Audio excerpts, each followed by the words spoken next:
चलिए आज बात करते हैं सुपर स्टील के एक सीक्रेट इंग्रेडिएंट के बारे में। सोचिए जरा, कोई चीज जो पहले से ही सुपर है उसे और भी बेहतर कैसे बनाया जा सकता है।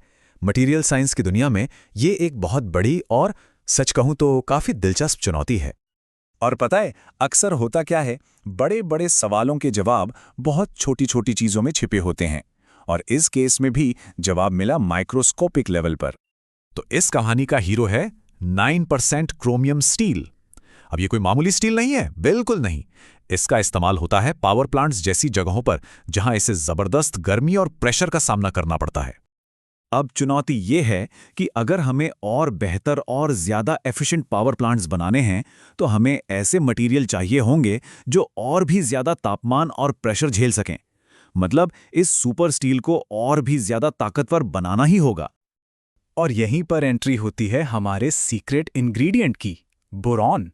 वैज्ञानिकों ने सोचा, क्या हो अगर इस तत्व की बस एक बहुत छोटी सी मात्रा मिला दी जाए, क्या यह स्टील को नेक्स्ट लेवल पर ले जा सकता है?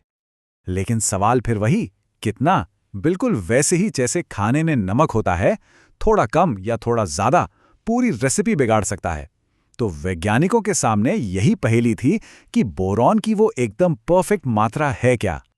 और देखिए, ये कोई तुक्केबाजी का खेल नहीं था, ये एक पूरी तरह से सोचा समझा वैज्ञानिक तरीका था। ये फ्लोचार्ट दिखाता है कि सही मात्रा को खोजने के लिए एक बहुत ही सिस्टमैटिक प्रोसेस को फॉलो किया गया।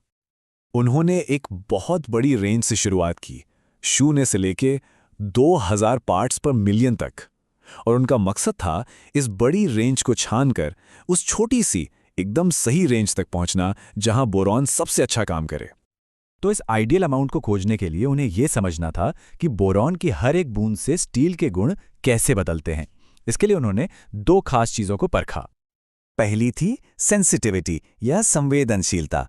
इसे ऐसे समझ सकते हैं कि जैसे हम खाने में नमक डाल रहे हैं, एक चुटकी नमक से स्वाद में कितना फर्क पड़ता है, बस वही है सेंसिटिविटी, कि बोरॉन की थोड़ी सी मात्रा स्टील के गुणों को कितना बदल देती है। और दूसरी चीज थी स्टेबिलिटी या स्थिरता।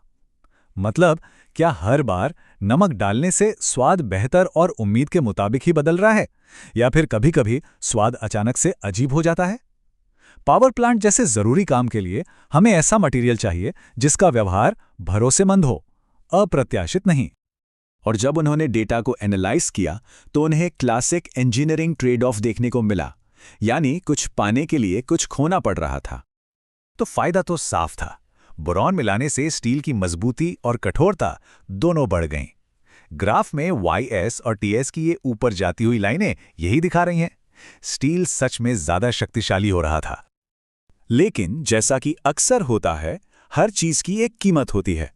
नुकसान ये हुआ कि स्टील कम लचीला हो गया। ग्राफ में ये जो %L वाली लाइन नीचे जा रही है वो यही बताती है। मतलब मजबूती तो मिली, पर लचीलेपन की कीमत पर।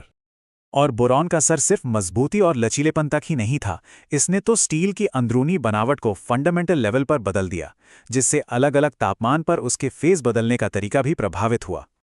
इसलिए सबसे जरूरी लक्ष्य था उस स्वीट स्पॉट को ढूंढना जहां सबसे ज्यादा स्थिरता मिले, एक ऐसी रेंज जहां स्टील का बिहेवियर भरोसेमंद हो ताकि उसे पावर प्लांट जैसी क्रिटिकल जगहों पर इस्तेमाल किया जा सके।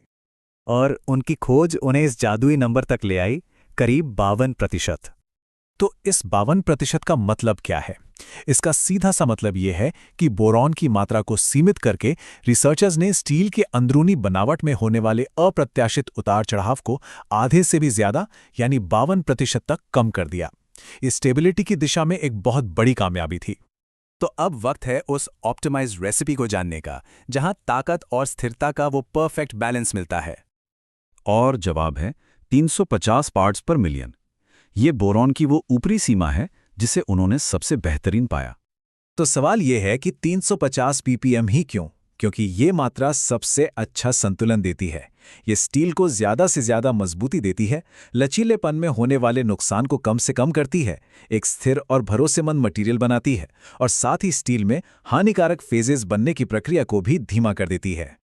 और यही वो प्रक्रिया है, ये सावधानी से किया गया ऑप्टिमाइजेशन, जिसके जरिए वैज्ञानिक सुपर मटेरियल्स को अगली पीढ़ी के लिए तैयार करते हैं।